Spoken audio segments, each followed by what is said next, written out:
మీ business ఏదైనా మీ ఊర్లో promotion చేయాలంటే అది సుమన్ టీవీతోనే సాధ్యం. ఇప్పుడే సంప్రదించండి. Welcome to Suman TV. నేను మీ చందు యాదవ్. అనకాపల్లి జిల్లా పూడిమడకలో ఒక విషాదకర సంఘటన అయితే చోటు చేసుకుంది. ఈ కొడుకే ఈ కుటుంబంలో ఏడుసాలు బాబు, ఆడవాళ్ళు ఉన్నారు బాబు, నాకు పెద్ద కొడుకే పోయాడు బాబు.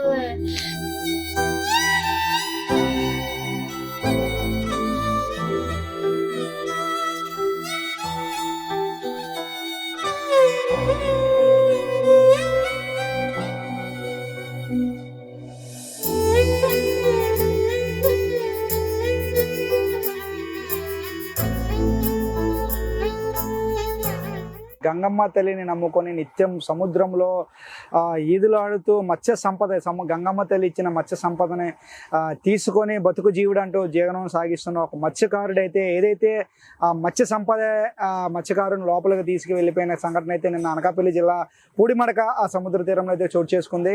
చోడిపల్లి ఎర్రయ్య అనే వ్యక్తి ఇదే ఈ బోటుకి ఇటువంటి బోటులోనే సుమారు పూడిమడక సముద్రం నుంచి చేపల వేటకు లోపలికి వెళ్ళారు. వారి అన్నతో పాటు సుమారు 4 వ్యక్తులు సముద్రంలో ఇదే బోట్ ఏదైతే ఇప్పుడు మనం చూస్తున్నాము పడవంటారు దీన్ని, ఇందులో నుంచే వారు వేటకు వెళ్ళారు. వేటకు వెళ్ళిన తర్వాత కొద్ది దూరం వెళ్ళిన తర్వాత మత్స్య సంపద కోసం వారు వల వేయటం జరిగింది. దీంతో 100 కేజీలు ఉన్నటువంటి 100 కేజీలు బరువు ఉండే ఒక కొమ్ము కోణం చేప అయితే వారి గేలానికి చిక్కింది. అయితే చిక్కడంతో ఒక్కసారిగా ఎవరైతే ఉన్నారో చోడిపల్లి ఎర్రయ్యతో పాటు ఆయన తమ్ముడు కొర్రలయ్య, వాసుపల్లి ఎల్లాజీ, గనకల్ల అప్పలరాజు.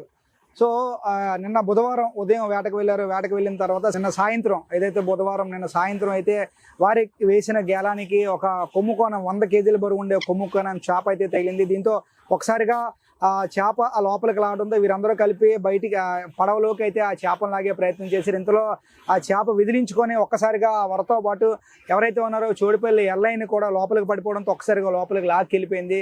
సో దీంతో ఎవరైతే ఉన్నారో వారి కుటుంబ సభ్యులు, బంధువులు నిన్నంతా కూడా ఎంత వెతికినా కూడా ఎవరైతే ఉందో చోడిపల్లి ఎర్రయ్య దొరకని పరిస్థితి. దీంతో ఒక్కసారిగా ఆ పూడిమడక తీరంలో విషాద ఛాయలు అయితే అలుముకున్నాయి. నిత్యం ఆ గంగమ్మ తల్లిని నమ్ముకొని మత్స్య సంపదని అమ్ముకుంటూ జీవనం సాగించే కుటుంబంలో ఒక్కసారిగా మత్స్యకారుల కుటుంబంలో ఒక్కసారిగా అయితే విషాద ఛాయలు అమ్ముకున్నాయి. ఎందుకంటే నిత్యం ప్రతిరోజు కూడా ఇట్లానే వీరు సాధారణంగా వీరు వేటకు వెళ్ళటం, మత్స్య సంపద తీసుకురావడం, మత్స్య సంపదని అమ్మి సొమ్ము చేసుకోవడం, వారి కుటుంబం జీవనం సాగించడం ఇదంతా కూడా దినదిన చర్యగా ఉంటుంది. కానీ ఒక్కసారిగా చేపకి 100 కేజీలు బరువు ఉండే కొమ్ము కోణం చేప దొరికింది అని ఆనందపడేలోపు ఒక్కసారిగా ఆ చేపే వారిని లాక్కెళ్ళిపోవడంతో ఎవరికి చెప్పలేని పరిస్థితి, ఎవరికి చెప్పుకోలేని పరిస్థితి. దీంతో వారందరూ కూడా ఎవరైతే ఉన్నారో ఆ బోట్లో చుట్టుపక్కల ప్రాంతం అంతా కూడా కలిగి తిరిగి నెతికినా కూడా ఆయన ఏదైతే ఉందో ఎర్రయ్య దొరకని పరిస్థితి. దీంతో ఒకసారి కోస్ట్ గార్డ్ సిబ్బంది కూడా వచ్చి ఏదైతే ఆయన లోపలికి పడిపోయారో ఆ చేప ఎక్కడైతే లాక్కెళ్ళిపోయిందో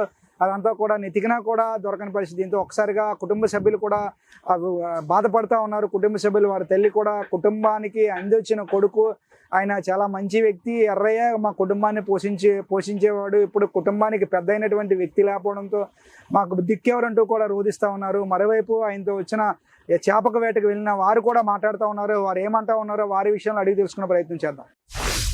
2 గంటలు 4 వెళ్ళాలి బాబు, తప్పులో 4 వెళ్ళాలి. కొడుకు జారిపోయాడు బాబు, 3 వచ్చారు బాబు. ఈ కొడుకే ఈ కుటుంబంలో ఏడుసాలు బాబు, ఆడవాళ్ళు ఉన్నారు బాబు, నాకు పెద్ద కొడుకే పోయాడు బాబు. నా భర్త చచ్చిపోయాడు, నా పిల్లలు అలా పంచును బాబు. ఈ గవర్నమెంట్ నాకు న్యాయం చేయకపోతే నన్ను బతకరాను బాబు, న్యాయమే చెయ్యాలి బాబు. డబ్బెట్టి పెంచారు బాబా, ఇల్లు అయ్యి తనకాలు ఎట్టేసి పెంచారు. కొడుకురా గంగలోకి వెళ్ళి జారిపోయాడు బాబా, మాకు న్యాయం చేయాలి బాబా. నా ఆడాలు ఉన్నారు బాబా, ఆడాళ్ళు ఎలా పెంచాలి బాబా. కలుంటాడు ఇల్లు తనకాలు ఎట్టినాను పెంచాను బాబు. ఈ కొడుకురా వీళ్ళు ఏం చేయబోదు మా బతుకాం బాబా.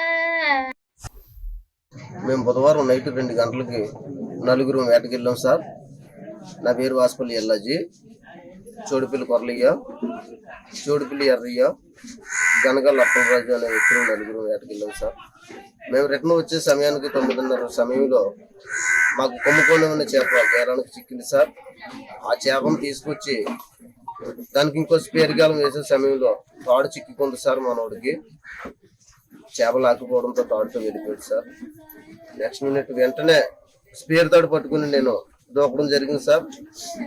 అరగంట సేపు నేను మంచి కోసం వెతికాను సార్, అయినా నా వాళ్ళకి కాలేదు సార్. నేను కూడా లాస్ట్ మినిట్ వచ్చాను సార్. బోట్లో ఉన్న ఇద్దరు కూడా నేను కూడా ఏమైపోతున్నా భయంతో నన్ను లాగేసుకోవడం జరిగింది సార్.